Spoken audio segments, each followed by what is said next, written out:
your presence, all things are new. Here in your presence, everything's bowed before you.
Praise the Lord.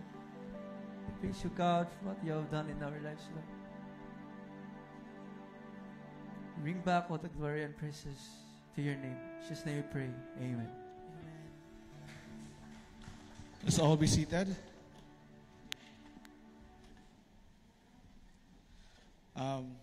Salamat sa faithfulness sa tuang sa Mapesi. Nakita ginato na kompleto sila. And also for our mga admin staff and of course mga members sa church. Leo Mark. Okay. So first and foremost, magpasalamat sa Ginoo. Nakabasa naman nga balita? Ha? Pasalamat sa Ginoo nga Pagadian City kay wala na siya sa listahan sa mga high-risk cities sa Pilipinas. Can we give a clap of praise sa Ginoo? Praise the Lord. Indeed, God hears our prayers. So, karon, magpadayon tag-ampo. And before we're going to pray, let me share to you this verse. And this verse is found in Job 5:12. Can we read this together? Go. He thwarts the schemes of the crafty so that their hands find no success.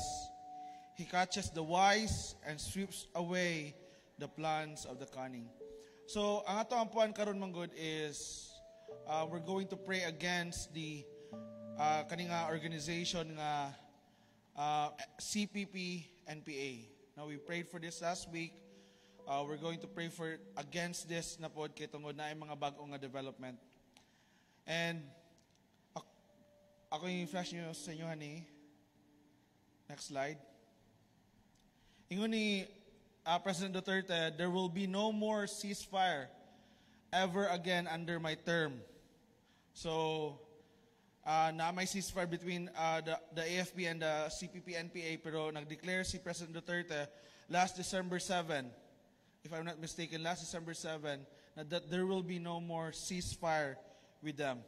And according to Lieutenant General Gilbert Gapay, our AFP Chief of Staff, ingon siya diri, ang inyong armed forces is winning the war against CPP-NPA. Patuloy ang paghina ng pwersang ito dahil sa pagkikipagtulungan natin sa National Task Force to End Local Communist Armed Conflict. So, ingon po ni the same person, ni General Gilbert Gapay, muna ang development and muna itong ampuan, ingon niya, AFP Chief to pursue legal actions versus Makabayan Black. Ingon niya diri, we will now pursue the legal track on this matter because there is a need for them to be charged. Kasi familiar ni nga news. So inani ang nahitabo mga igsoon, ang AFP is accusing the following party list: the Makabayan Black, led by Carlos Zarate and Eufemia Kulyamat; Bayan Muna Party List, headed by Ferdinand Gaite; Gabriela Women's Party by Arlene Brosas. These are all kaning mga pangalan, these are all representatives. And Kabataan Party List, headed by Sara Elago. And then ACT Teachers Party List, headed by Franz Castro. So ang accusation is that this party list, ga-recruit sila og mga tao to be part of the armed resistance against the government.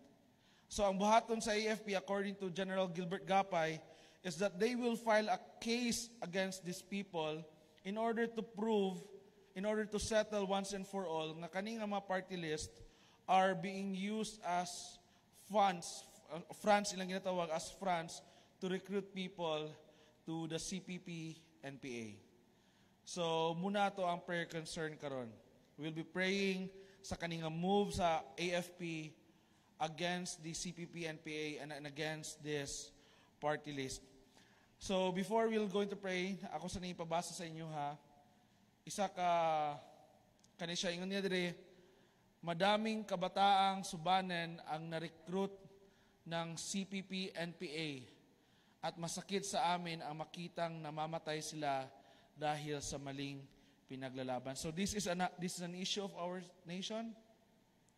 Recruitment of people to the NPA, insurgents to the government, because as we've known, the church is against armed rebellion towards the government, and we are also against the abuse of military or government power towards vulnerable people. So, I hope nga ma-feel niyo ang burden, ma-feel niyo ang reason sa ato ang pag-ampuan. We're going to pray against, okay? We're not going to pray for. Okay? Don't mistake me ha. We're going to pray against them nga dili ilang mga plano, ang ilang mga gusto may tabo, dili gid matuman. Kisa ba diri sa inyo ha ang gusto nga kaning problema sa tong nasod na ay magpadayon ang victories nato against this? Na ba? Dahan kay biktima ning NPA, no? So I hope that we desire along with the AFP nga masulbaran gini siya. So, can you pass forward sa mga prayer concerns? So let's start praying. Muna ato mga prayer concerns. Let's start with this. Let's pray.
against, rebellion towards the government.